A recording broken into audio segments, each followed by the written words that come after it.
When the name Donnie McClurkin echoes across the gospel world, it's more than just a name, it's a heartbeat. His voice carried entire generations through storms they thought would drown them. His words stitched together souls that had already given up. To millions, Donnie wasn't just a singer. He was proof that pain could sing too, that scars could sound like healing. But the story that's unfolding now feels different. It's not another comeback. It's not another testimony. It's something that shook believers to their knees, a twist no one was prepared for. Because behind the man who told the world to stand when they fell, something fragile was breaking in silence. Donnie's life began in Amityville, New York, in a world that seemed to love him and hurt him at the same time. When he was just 8 years old, tragedy struck like lightning. His little brother was killed in a car accident right before his eyes. That day didn't just take a life. It shattered Donnie's innocence. The pain lingered, hiding behind every note he ever sang. And as if fate hadn't done enough, the darkness deepened. Those meant to protect him turned into his tormentors. The years that followed were filled with abuse, confusion, and unbearable silence. Yet somehow, out of that suffering, music found him, like a voice whispering through the ashes. The church became his safe place, and his voice became his weapon. Every song wasn't just worship. It was a cry, a confession, a wound singing its own truth. Then the unthinkable happened. The same boy who once hid in shadows became the light for millions. Songs like Stand and We Fall Down became anthems of survival.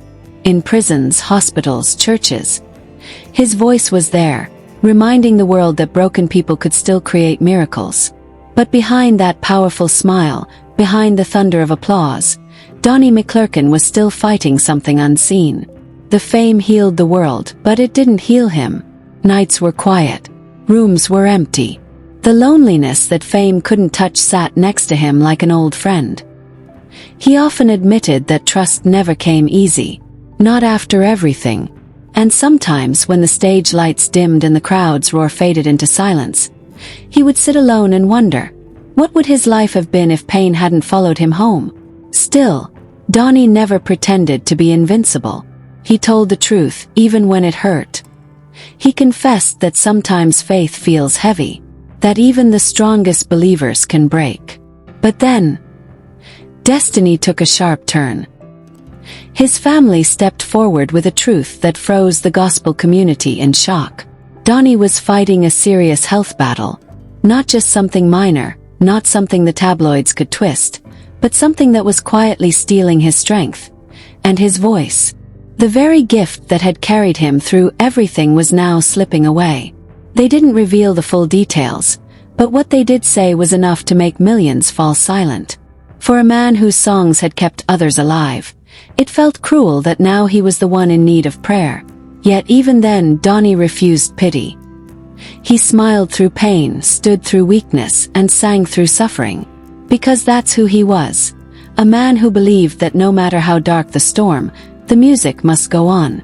But what his fans didn't know was that this time the storm was darker than ever. His voice, the same voice that had carried millions through heartbreak and despair, was beginning to tremble. The notes that once soared effortlessly now came with pain. But even as his strength faded, Donnie refused to stop singing. Because that voice wasn't just sound, it was survival. What makes his story almost unbelievable is how much he had already endured before this moment. Years ago, Donnie's life nearly ended in a violent car crash. The wreck twisted metal, shattered glass, and left him broken in every sense of the word. Bones fractured, body bruised. Yet somehow he survived. But survival came with a price. That's when the voice, his gift, his identity began to falter. His vocal cords weakened, trembling in ways that terrified him. Singing wasn't just his career. It was the only language his soul understood. Losing it felt like dying twice. And now, at 65, that same nightmare had returned. Stronger, crueler, and more relentless. His family revealed that the pain was different this time. Deeper. The kind that no prayer circle could fully explain. But Donnie, being Donnie, never once asked why. He just whispered thank you. They say that even on nights when his body throbbed in pain and his voice barely held together, he would still rise, close his eyes, and sing softly into the darkness. His house would fill with the same sacred energy that once electrified entire arenas. That's who he was. A man who taught the world that faith doesn't erase suffering. It gives it meaning. When word of Donnie's condition spread, the reaction was instant and heartbreaking. Churches fell silent. Fans across the world cried openly online. The man who once healed their pain was now silently fighting his own. But this chapter of his life, this hidden battle, revealed something no stage or sermon ever could. His family confessed that Donnie had always been private, protective, even secretive about his struggles. But this time there was no hiding. The truth had to come out because his body was no longer letting him pretend. Behind closed doors, even the simplest tasks became exhausting. Walking long distances drained him. Standing too long during performances left him trembling. And sometimes during rehearsals, his voice would fade mid-song, leaving him gripping the mic in frustration, eyes closed, fighting tears. But here's what shocked everyone. Instead of slowing down, he pushed harder. He kept showing up, kept singing, kept believing that somehow, if he just kept praising, strength would return. He once told a close friend, "If I can still speak, I can still praise." That line, raw, defiant, unshaken, summed up everything about him. It wasn't just a quote. It was a declaration, a warning to the darkness that he wasn't done yet. But this is where the story takes a turn no one expected. Behind the faith-filled smile that inspired millions, Donnie McClurkin was fighting a quieter, heavier battle, one that couldn't be seen under stage lights. For years he'd been honest about one truth. He never married. That choice, mixed with the deep scars of betrayal and fear that followed him since childhood, left him emotionally alone. And as his health declined, that loneliness began to echo louder. Those closest to him said that Donnie would sometimes sit in silence after a sermon or a performance and whisper, "I gave my life to ministry, but when the lights go off, who's left standing beside me?" Those words pierced through his fans' hearts, because for the first time, the man who had taught them how to stand was quietly wondering if anyone would stand for him. His days grew slower. Mornings came with weakness. Nights brought pain that refused to leave. But even when the ache became unbearable, he never let despair win. When words failed, he hummed hymns into the darkness, small prayers disguised as melodies. Music had always been his language with God, and even when his voice faltered, the conversation never stopped.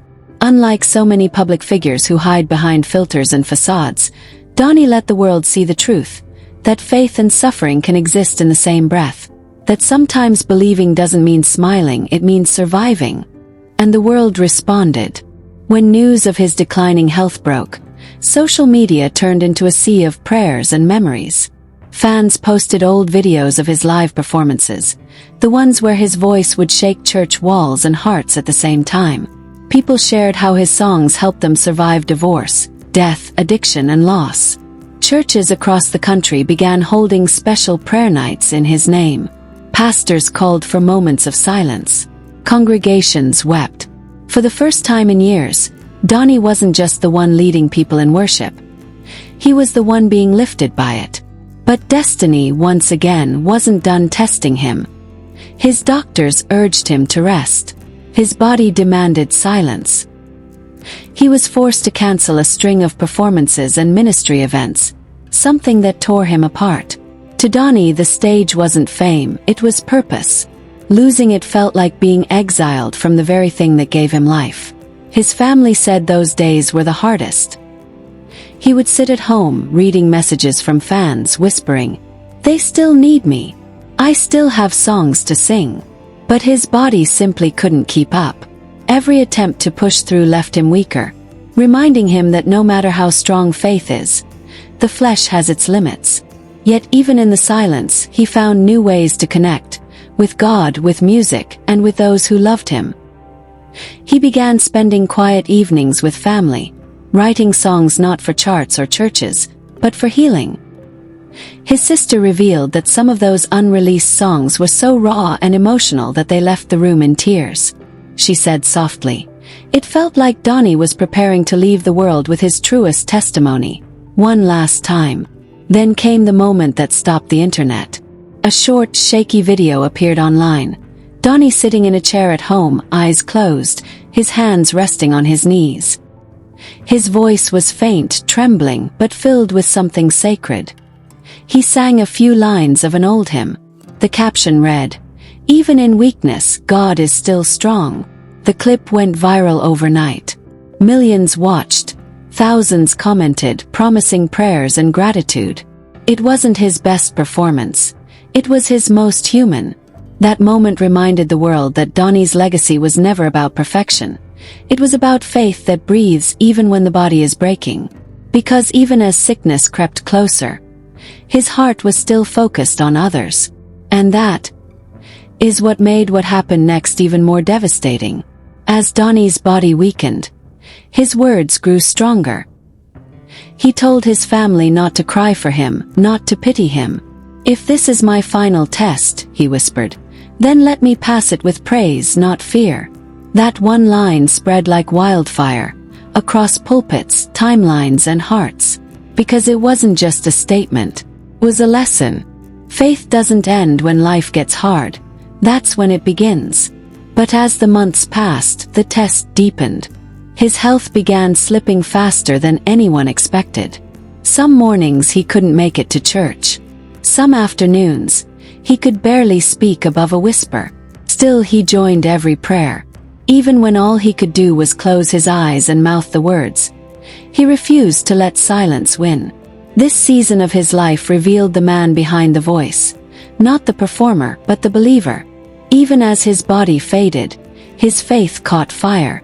"If God trusted me with pain," he told his sister, "then he must trust me to show others how to survive it." But there was something deeper happening, something no one fully saw. Donnie wasn't just fighting illness. He was carrying the emotional weight of a lifetime. Memories, regrets, loneliness. His family said some days they'd find him sitting quietly by the window, staring at the sunset with tears in his eyes, softly humming hymns only he and heaven could hear. When they asked what he was thinking, he would smile faintly and say, "I'm just thanking God for the journey." Instead of surrendering, he found purpose in pain. He started calling old friends, praying with strangers, reconnecting with church members he hadn't seen in years. One pastor recalled Donnie calling him late at night, his voice weak but steady. "Don't let your struggle stop your worship." That single sentence broke the internet. Because Donnie wasn't preaching anymore. He was living the sermon. But destiny wasn't finished with him. His body continued to fail. Every step took effort. Every word came slower. Still, when his sister begged him to rest, Donnie smiled and said, "I'll rest when my purpose is complete." Those words terrified her. It sounded like he already knew something, a quiet understanding that his mission was reaching its final chapter. Then came the night that everyone still talks about. Donnie insisted on attending a small church gathering, even though he could barely stand. With help, he walked to the front and gripped the microphone. His voice trembled, but his message struck like lightning.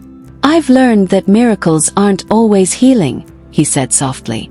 "Sometimes the miracle is being able to worship while you're still in pain." The crowd wept. The internet would later call it the night faith spoke through pain. From that day forward, Donnie's message transformed from performance to prophecy. He no longer asked why. He simply believed that God had trusted him to be a living example that even brokenness can shine. And it did. His story brought revival to people who'd lost faith. Churches united.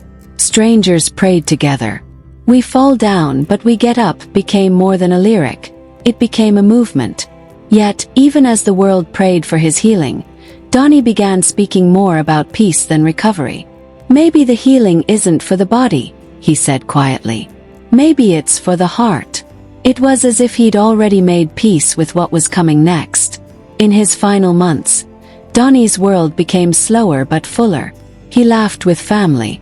He prayed with nurses. He comforted visitors who came to comfort him. Even as his body failed, his spirit burned bright. He listened to his old songs, tears rolling down his cheeks, whispering, "God really gave me these words for a reason," because deep down he knew. His music had always been his ministry, his legacy, his goodbye.